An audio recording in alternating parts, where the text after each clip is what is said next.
I've been wondering a question for a while, but it recently resurfaced again. I'd like to talk about it today while I draw a page from The Amazing Red Bee, my awesome all ages comic book. It is going to be going up on Kickstarter pretty soon, so be sure to check out the link down below. But back to the subject today, altruistic heroes. Are altruistic heroes passé? When I think of an altruistic hero, I think of the likes of Superman and Captain America. Always standing for what's right, always doing what's right, no matter the choice. This question of if altruistic heroes are passé came to me again recently when I was talking to my brother. The third season of Mandalorian is on right now. I haven't watched it yet because I'm waiting for them all to come out, and then I'll probably renew a subscription to Disney Plus, check it out, and let my subscription expire again. But anyways, the new season's out, and my brother said all he had to do was lie and tell the armorer that he didn't take off his helmet. This is from, I believe it's from the season of Boba Fett. And that statement is true. All Mando had to do was lie. All he had to do was say, nope, never taking off my helmet. But my reply to my brother was, but he's the good guy. Good guys don't lie. Now, there are a ton of examples of good guys lying in comics and TV shows and movies. They lie to play a trick on the villain, or they just lie as a form of a white lie. Obviously, the Mandalorian's character is based on honor, so telling that lie that he never took off his helmet would have been a much bigger deal in the long run. He wouldn't have just been lying to himself, but he'd be lying to his people, to the code that he believes in. In the end, that lie wouldn't really have hurt anyone, and it possibly would have made him a little bit darker. Not darker in the sense of like being a bad guy, but more of an anti-hero. Anti-heroes are arguably more popular and wider liked than altruistic heroes. People love when Batman goes dark. Yes, Batman could be argued as an altruistic hero, but that's an argument for another day. My point is, people love to see Batman beating the snot out of some evil criminal, even though that might not be a good thing, to render your opponent unconscious, nearly killing them.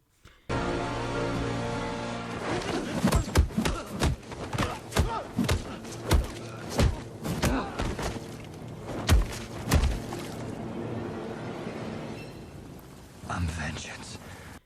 People love it when Wolverine goes berserk. People love it when Deadpool gets the job done, even if that means killing every criminal in the process. It's cool to see the anti-hero. They're almost like the bad boys of comics. If comic books were 1990s boy bands, anti-heroes would be the bad boy heartthrobs, and the Boy Scout heroes would be the shy baby faces. It's the reason I think people think Superman is boring, kinda. It's the reason people laughed at the joke in Avengers Age of Ultron when Captain America called out Iron Man for cursing. Wait a second. No one else is going to deal with the fact that Cap just said language? I know. As I'm working on my comic, The Amazing Red Bee, this question has popped up in my mind more than once. Is Red Bee passé? He stands for truth, justice, and the American way. He fights for life, liberty, and the pursuit of happiness, even if he is a middle grader. Sure, my comic is an all-ages comic, perfect for young readers, but that doesn't mean even young readers might be turned off by a Boy Scout. Shrek, while maybe not an actual, anti-hero, he wasn't a Boy Scout. He just wanted to be left alone in his swamp. Jack Sparrow is notorious for blurring the lines between the right and wrong.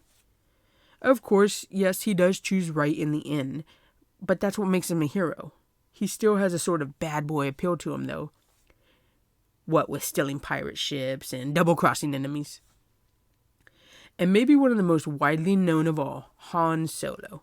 He was a perfect counterpart to Luke Skywalker's wide-eyed, bushy-tailed Boy Scout archetype in those movies. After taking into account these characters, though, I'm reminded that they really all do choose what's right in the end. Just because they may tell a white lie here or there, or they turn their back initially on the right thing, in the end of the day, they venture down the road that is right.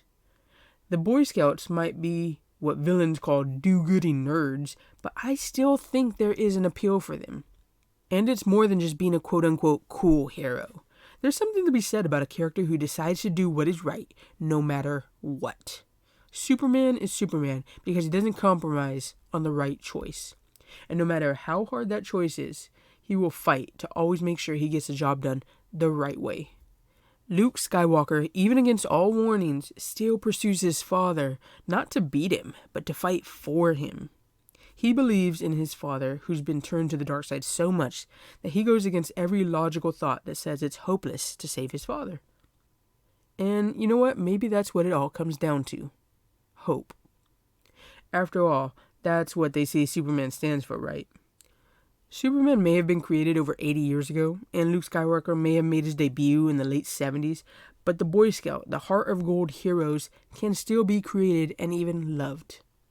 My Hero Academia was created in 2014 with the manga, and the ultimate hero in that, the one everyone looks up to and inspires the world, All Might, is that kind of hero. To rise up, to do good no matter what, and to always be there. It's why he always wears a smile and tells the world, I am here. I love that line. To let them know the ultimate good guy has arrived and that everything will be okay. Altruistic heroes can fail and face hardships, but they will always choose what's right. Sometimes, yes, to their detriment, but they will still make that right choice. I hope Red Bee can be one of those kind of heroes, and I hope anyone that needs a hero can believe in that. To never give up, to always strive for what's good, and sure, yeah, even be a Boy Scout from time to time.